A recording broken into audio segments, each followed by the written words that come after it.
Hello बच्चों। तो आज हम डिस्कशन करेंगे न्यूटन सेकंड लॉ के बारे में। तो what is Newton second law? तो मैं पहले आप लोगों को एक रिक्वेस्ट करूंगा कि आप लोग चैनल को सब्सक्राइब कीजिए ताकि चैनल आगे बढ़ सके। आप लोग वीडियो देखने के बाद और वीडियो देखने से पहले आप लोग चैनल को सब्सक्राइब कीजिए, ठीक है। तो आज हम पढ़ेंगे Newton second law of motion. Newton second law of motion states that rate of change of momentum is directly proportional to the applied force and it takes place in the direction of the force. Takes place in the direction of the force. Rate of change of momentum is directly proportional to F net is directly proportional to your change in momentum. Change in momentum. Rate of change in momentum. Rate of change of momentum. Change in momentum. Rate of change of momentum. F net is directly proportional to your rate of change in momentum. तो अब देखिए, body है मास m का, एक body है मास m का, initial velocity है इसका u, इनिशियल वेलोसिटी है इसका u। अगर हम एक फोर्स इसके ऊपर अप्लाई कर दे तो वेलोसिटी चेंज हो जाएगा। वेलोसिटी चेंज होके हो गया v, वेलोसिटी चेंज होके क्या हुआ v। तो फाइनल मोमेंटम क्या है? Initial momentum. इनिशियल मोमेंटम क्या है? इनिशियल मोमेंटम है mu, फाइनल मोमेंटम है mb। So final momentum minus initial momentum by time. Suppose ये टाइम t में चेंज हुआ, तो इस टाइम t में जो चेंज हुआ इसका, तो F net equal to final momentum minus initial momentum by time is equal to your F net.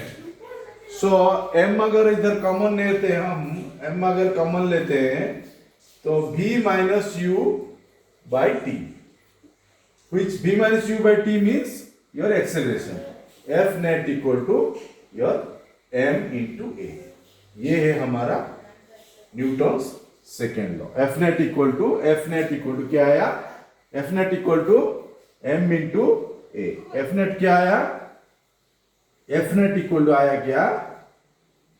Force net equal to, net force equal to mass into acceleration. Acceleration एक vector quantity है, force एक vector quantity है, mass एक scalar quantity है, ठीक है। तो F equal to M A, ये है न्यूटन सेकेंड लॉ। तो न्यूटन सेकेंड लॉ क्या कह रहा है बेसिकली कि फोर्स जिस डायरेक्शन में एक्ट कर रहा है, एक्सेलरेशन भी उस डायरेक्शन में एक्ट कर रहा है।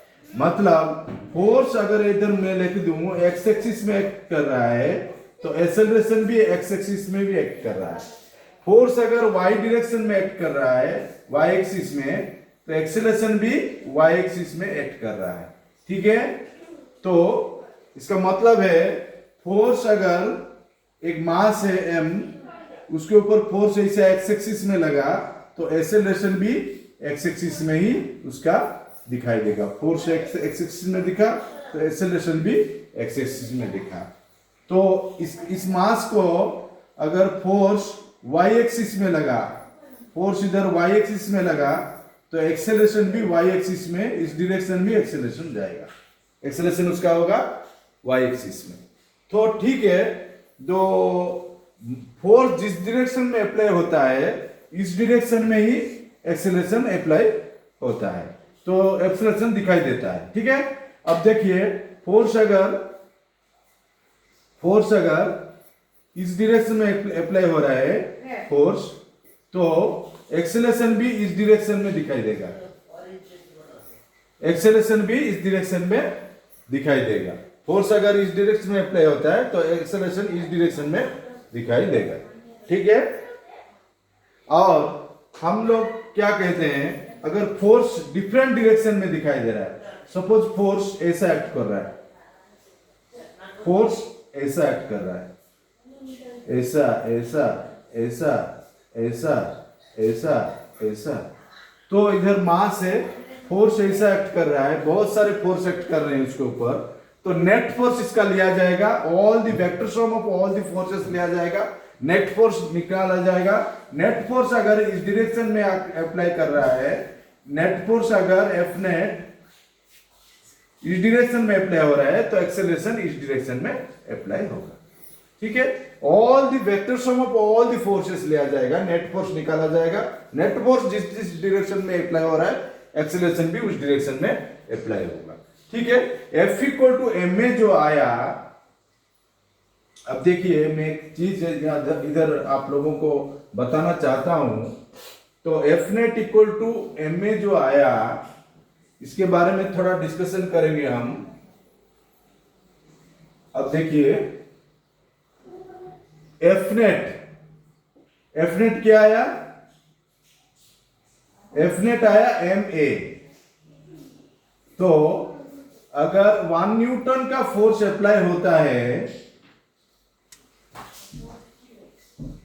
एफ नेट जिस डायरेक्शन में अप्लाई हो रहा है, एक्सेलरेशन उस डायरेक्शन में जाएगा। एफ नेट अगर इंक्रीज कर रहा है तो एक्सेलरेशन इंक्रीज होगा, एफ नेट इंक्रीज हो रहा है तो एक्सेलरेशन भी इंक्रीज होगा। ये है न्यूटन सेकंड लॉ।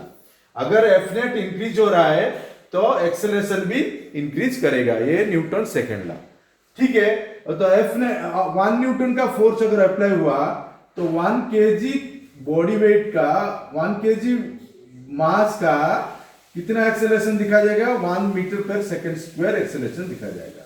1 न्यूटन का फोर्स अगर अप्लाई हुआ तो इसमें एक्सेलरेशन कितना आएगा, 1 केजी बॉडी में कितना एक्सेलरेशन आएगा, 1 मीटर पर सेकंड स्क्वायर आएगा। ठीक है, हम क्या बताएं, force F net is directly proportional to your acceleration. F net अगर इंक्रीज हुआ, फोर्स एप्लीकेशन जब ज्यादा हुआ तो एक्सेलरेशन इंक्रीज होगा। ये है न्यूटन सेकेंड लॉ। अगर एक बॉडी है, एक कार जा रहा है, कार है, सपोज ये कार है, एक आदमी अगर इसको धक्का मार रहा है तो वो थोड़ा सा एक्सेलरेशन में जाएगा। अगर 2 आदमी इसके ऊपर धक्का मार रहे हैं, 2 आदमी, तो ये और स्पीड में जाएगा, और स्पीड में जाएगा, और एक्सेलरेशन पकड़ेगा। फोर्स जितना बढ़ाएंगे एक्सेलरेशन उतना इंक्रीज होगा। ठीक है, तो अब देखिए फोर्स जितना अप्लाई करेंगे, अगर 10 न्यूटन का 1 न्यूटन का फोर्स कितना में मिलता है, 1 केजी मास 1 मीटर पर सेकंड स्क्वायर एक्सेलरेशन देता है। 1 केजी मास का 1 मीटर पर सेकंड स्क्वायर अप्लाई एक्सेलरेशन दे रहा है। तो 1 न्यूटन 10 न्यूटन अगर फोर्स अप्लाई हुआ तो ये हो सकता है क्या, 10 KG body weight into 1 metre पर सेकंड स्क्वायर होगा क्या, होगा क्या, 10 केजी बॉडी वेट के ऊपर, 10 केजी मास के ऊपर 1 मीटर पर सेकंड स्क्वायर एक्सेलरेशन आएगा अगर 10 न्यूटन का फोर्स अप्लाई हो। ये नहीं होगा क्योंकि इधर 1 न्यूटन फोर्स में एक्सेलरेशन था 1 मीटर पर सेकंड स्क्वायर, तब 10 न्यूटन फोर्स में डेफिनेटली ये इंक्रीज करेगा। फोर्स इंक्रीज करने से एक्सेलरेशन इंक्रीज करेगा, तो ये नहीं होगा। तो होगा क्या, होगा क्या, ऐसा भी हो सकता है 5 केजी मास का 2 मीटर पर सेकंड स्क्वायर एक्सेलरेशन हो सकता है। 5 केजी मास का 2 मीटर पर एक्सेलरेशन, मीटर पर सेकंड स्क्वायर हो सकता है एक्सेलरेशन। और क्या हो सकता है, 10 न्यूटन फोर्स का, और क्या हो सकता है, 2 केजी मास का 5 मीटर पर सेकंड स्क्वायर एक्सेलरेशन हो सकता है। इधर फोर्स इंक्रीज हुआ, एक्सेलरेशन भी इंक्रीज हुआ। ठीक है, फोर्स इंक्रीज हुआ, एक्सेलरेशन भी इंक्रीज हुआ। इधर फोर्स इंक्रीज हुआ, एक्सेलरेशन भी इंक्रीज हुआ। लेकिन एक चीज हम लोग इधर कंक्लूजन में आते हैं कि जब नेट फोर्स बढ़ता है एक्सेलरेशन बढ़ता है, लेकिन हेवियर मास का एक्सेलरेशन, हेवियर मास के लिए एक्सेलरेशन कम होता है, लाइटर मास के लिए एक्सेलरेशन ज्यादा होता है। ये जो very important thing, heavier mass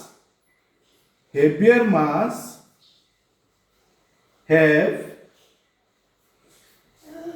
less acceleration and lighter mass